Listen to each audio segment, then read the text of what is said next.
எங்கள் ஊரில் காதணி விழா என்றால் காற்றை கிழிக்கிற பாட்டு மானூத்து மந்தையிலே மான்குட்டி பெற்ற மயிலே பாட்டு.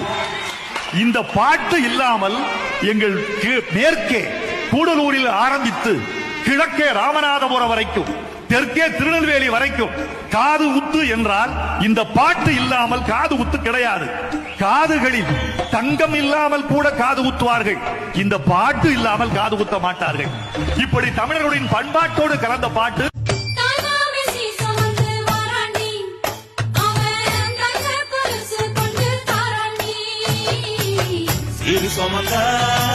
சாதி சனவே ஆறு கடந்தா ஊரு வருமே.